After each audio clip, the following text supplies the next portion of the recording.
പ്രിയപ്പെട്ടവരെ, ഇന്ന് നമ്മൾ സമാധാനത്തെ പറ്റിയാണ് ചിന്തിക്കുന്നത്.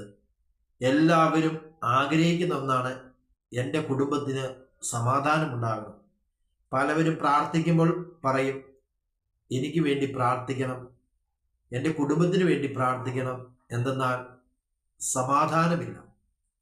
അപ്പോൾ ഇവിടെ ഇന്ന് നമ്മൾ ചിന്തിക്കുന്നത് സമാധാനം എന്ന് പറയുന്നത്, അല്ലെങ്കിൽ സമാധാനം എനിക്ക് തരിക എന്ന് പറയുന്നത് ഒരു വ്യക്തിയാണോ, എൻ്റെ ഭർത്താവാണോ എനിക്ക് സമാധാനം തരുന്നത്, അതോ ദൈവമാണോ? സമാധാനം സത്യത്തിൽ ആരാണ്? ഇതാണ് നമ്മൾ ചിന്തിക്കുന്നത്. നമുക്ക് വചനം കേൾക്കാം. ലൂക്കായുടെ സുവിശേഷം 10-ാം അധ്യായം അതിൻ്റെ 5-ഉം 6-ഉം തിരുവചനങ്ങളാണ്. വചനം ഇങ്ങനെ പറയുകയാണ്: നിങ്ങൾ ഏത് വീട്ടിൽ പ്രവേശിച്ചാലും ഈ വീടിന് സമാധാനം എന്ന് ആദ്യമേ ആശംസിക്കണം. സമാധാനത്തിന്റെ പുത്രൻ അവിടെ ഉണ്ടെങ്കിൽ നിങ്ങളുടെ സമാധാനം അവനിൽ കുടികൊള്ളും, ഇല്ലെങ്കിൽ അത് നിങ്ങളിലേക്ക് തിരിച്ചു പോരും. വചനം പറയുകയാണ്, ഈശോ ശിഷ്യന്മാരെ അയക്കുമ്പോൾ പറയുകയാണ്, നിങ്ങൾ ഏത് വീട്ടിൽ ചെന്നാലും ആ വീടിന് സമാധാനം എന്ന് ആശംസിക്കണം. സമാധാനത്തിന്റെ പുത്രൻ അവിടെ ഉണ്ടെങ്കിൽ സമാധാനം ആ വീട്ടിൽ കുടികൊള്ളും എന്നല്ല പറയുന്നത്, അവനിൽ കുടികൊള്ളും എന്നാണ് പറയുന്നത്. സമാധാനം അവനിൽ കുടികൊള്ളും. അപ്പോൾ നമ്മൾ ശ്രദ്ധിക്കേണ്ടത്, സമാധാനം എന്ന് പറയുന്നത് ക്രിസ്തുവാണ്, ഈശോയാണ്. അപ്പോൾ ഈശോ ആരുടെ ഉള്ളിൽ വസിക്കുന്നുവോ ആ വ്യക്തിക്ക് മാത്രമേ സമാധാനം നൽകാൻ സാധിക്കുന്നുള്ളൂ. നമ്മൾ ഇന്ന് അറിയാതെയാണെങ്കിലും ഭർത്താവ് എനിക്ക് സമാധാനം തരുന്നില്ല, അമ്മായിമ്മ എനിക്ക് സമാധാനം തരുന്നില്ല, എൻ്റെ മക്കൾ എനിക്ക് സമാധാനം തരുന്നില്ല, മരുമകൾ എനിക്ക് സമാധാനം തരുന്നില്ല, ഇങ്ങനെ പല രീതിയിൽ നമ്മൾ പരാതി പറയുമ്പോൾ ക്രിസ്ത്യാനിയായി നമ്മൾ തിരിച്ചറിയണം, സമാധാനം ഒരു വ്യക്തിക്ക് തരണമെങ്കിൽ അവൻ ദൈവവചനമനുസരിച്ച് യഥാർത്ഥമായി ജീവിക്കുന്നവരും ദൈവത്തിനെ സ്നേഹിക്കുന്ന വ്യക്തിയും ദൈവവചനം അണുവിടാതെ മാറാതെ അതനുസരിക്കാൻ ശ്രമിക്കുന്ന വ്യക്തിയിൽ നിന്നേ സമാധാനം ഉണ്ടാകുകയുള്ളൂ. പള്ളി പോയത് കൊണ്ടോ പരിശുദ്ധ കുർബാന സ്വീകരിച്ചത് കൊണ്ടോ ഒരു വ്യക്തിക്ക് ആ വ്യക്തിയിൽ ചിലപ്പോൾ സമാധാനം ഉണ്ടാകുന്നുണ്ടെന്നില്ല. അതുകൊണ്ട് ചിലവർ പറയും, ഈ പള്ളിയിൽ പോയിട്ട് വന്നിട്ട് ഇവരുടെ പ്രവൃത്തി കണ്ടു കഴിഞ്ഞു കഴിഞ്ഞാൽ ആരും ദൈവത്തിലേക്ക് വരത്തില്ല. കാരണം എന്താണ്? സമാധാനമില്ലാത്ത പെരുമാറ്റം. അപ്പോൾ സമാധാനം എന്ന് പറയുന്നത് ക്രിസ്തുവാണ്. അപ്പോൾ ക്രിസ്തുവിനോട് ബന്ധമില്ല, ദേവാലയത്തോടും ദൈവിക കാര്യങ്ങളോടും ദൈവവചനം അനുസരിക്കുവാനും കൂദാശകൾ സ്വീകരിക്കുവാനും ഇഷ്ടമില്ലാത്ത ഒരു വ്യക്തിയിൽ നിന്ന് എങ്ങനെയാണ് സമാധാനം ഉണ്ടാകുന്നത്?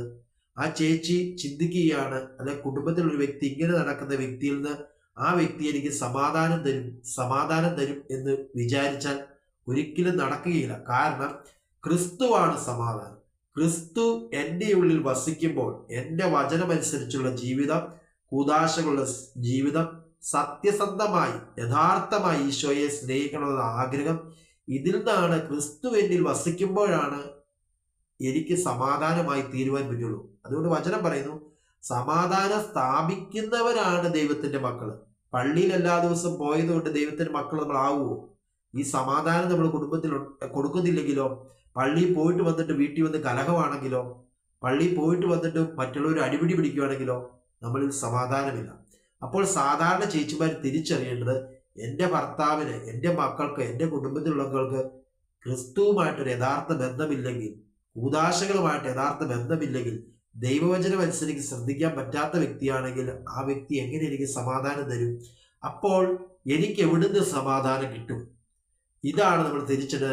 ഞാൻ ക്രിസ്തുവിനെ സ്നേഹിക്കുമ്പോൾ, ക്രിസ്തു എന്നിൽ വസിക്കുമ്പോൾ എൻ്റെ ഹൃദയത്തിൽ സമാധാനം ഉണ്ടാകുകയാണ്.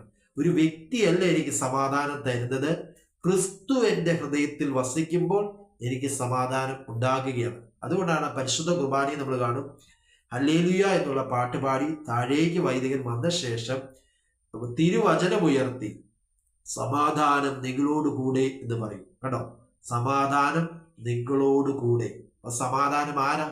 ദൈവമാണ്. പരിശുദ്ധ കുർബാനയിൽ പല സമയത്തും ഇത് ആവർത്തിക്കുന്നതാണ്. അതുകൊണ്ട് തിരിച്ചറിയുക, സമാധാനം എന്ന് പറയുന്നത് യേശുവാണ്, അല്ലാതെ നമ്മുടെ ഭർത്താവിൽ നിന്ന് അത് നമ്മൾ കിട്ടും. സമാധാനം യേശു എന്നിൽ വസിക്കുവാൻ തുടങ്ങുമ്പോൾ എൻ്റെ ഹൃദയത്തിന് കിട്ടുന്നതാണ് സമാധാനം. അത് പ്രശ്നങ്ങൾ ഇല്ലാതിരുന്നിട്ടല്ല. കടം അടയ്ക്കാനുള്ള പൈസയുടെ ബുദ്ധിമുട്ടുണ്ട്, രോഗാവസ്ഥകളുണ്ട്, ഞെരുക്കങ്ങളുണ്ട്, അപ്പോഴും നമ്മുടെ ഹൃദയത്തിൽ അനുഭവിക്കുന്ന ഒരു ആനന്ദം, ശാന്തത, അതാണ് സമാധാനം. അതുകൊണ്ടാണ് സ്ലീഹന്മാരെയൊക്കെ കൊല്ലാൻ വേണ്ടി നാളെ പോവുകയാകുമ്പോഴും അവർ കാരാഗ്രഹത്തിൽ കിടന്ന് ഉറങ്ങുന്നത്. പ്രതിസന്ധികളും പ്രശ്നങ്ങളും വരുമ്പോൾ ആവലാതിപ്പെടാതെ ദൈവം നടത്തും, ദൈവം നയിക്കും എന്ന് വിശ്വസിക്കാൻ സാധിക്കുന്നത് ഈ ക്രിസ്തുവുമായിട്ടുള്ള ബന്ധമാണ്. അതുകൊണ്ട് നിങ്ങൾ തിരിച്ചറിയണം, സമാധാനം ഈ ദൈവവുമായിട്ടുള്ള ബന്ധമില്ലാത്തൊരു വ്യക്തിക്ക് തരുവാൻ സാധിക്കത്തില്ല. പള്ളി പോകുന്ന വ്യക്തിക്ക് തരുമെന്നല്ല ഞാൻ പറയുന്നത്, ശ്രദ്ധിക്കുക. എല്ലാ ദിവസവും പള്ളിയിൽ പോവുകയും ധ്യാനം കൂടാൻ നടക്കുകയും പ്രാർത്ഥനയ്ക്ക് ഓടി നടക്കുന്നവര് സമാധാനം തരുമെന്നല്ല പറയുന്നത്. യഥാർത്ഥമായി ക്രിസ്തുവിനെ സ്നേഹിക്കുന്ന വ്യക്തി, ദൈവവചനം അനുസരിച്ച് ജീവിക്കുന്ന വ്യക്തി, പ്രശംസയെന്നും അല്ലെങ്കിൽ മറ്റുള്ളവരെ അറിയപ്പെടുന്ന ആഗ്രഹത്തിൽ മാറി നിൽക്കുന്ന വ്യക്തി, യഥാർത്ഥമായി ക്രിസ്തു നിറയുന്ന ഒരു വ്യക്തിക്ക് മാത്രമേ നമുക്ക് സമാധാനം തരാൻ പറ്റുകയുള്ളൂ. ആ വ്യക്തി കുടുംബത്തിൽ വസിക്കുമ്പോൾ അവനിലൂടെയാണ് ആ കുടുംബത്തിൽ സമാധാനം ഉണ്ടാകാതെ, അല്ലാതെ ഈശോ സമാധാനമായി നമ്മുടെ മുറിയിൽ വന്ന് നിറയുകയല്ല. അതാ ഈശോ പറഞ്ഞ, ഏത് ഭവനത്തിൽ ചെന്നാലും സമാധാനം ആശംസിക്കണം. സമാധാനത്തിന്റെ പുത്രൻ അവിടെ ഉണ്ടെങ്കിൽ, എവിടെ അവനിലുണ്ടെങ്കിൽ ആ സമാധാനം അവനിലാണ് കുടികൊള്ളുന്നത്. അതുകൊണ്ട് പ്രിയപ്പെട്ടവരെ, സമാധാനം ഈശോയാണ്. എൻ്റെ ഭർത്താവ്, എൻ്റെ അമ്മായിമ്മ, എൻ്റെ മക്കള് ഏതെല്ലാം പാപത്തിന്റെ അവസ്ഥയിലാണെങ്കിലും ഞാൻ ക്രിസ്തുവിന്റെ വഴിയെ വരുമ്പോൾ, യേശുവിന്റെ വചനം അനുസരിക്കുമ്പോൾ അവരിലൂടെ അല്ല എനിക്ക് സമാധാനം, യേശുവാകുന്ന സമാധാനം എന്നിൽ വന്ന് നിറയുകയാണ്. അപ്പോൾ ഏത് പ്രതിസന്ധിയുടെ മധ്യത്തിലും എനിക്ക് സമാധാനം എൻ്റെ ഹൃദയത്തിൽ കിട്ടും. ഇന്ന് അറിയത്തില്ലാത്തവരും മറ്റുള്ളവരെനിക്ക് സമാധാനം തരും, മറ്റുള്ളവരെനിക്ക് സമാധാനം. എൻ്റെ സമാധാനക്കേടിന്റെ പ്രശ്നം മുഴുവനും അവരാണ്, ഇവരാണ്, ഈ പ്രശ്നമാണെന്ന് പറഞ്ഞുകൊണ്ടിരിക്കുക.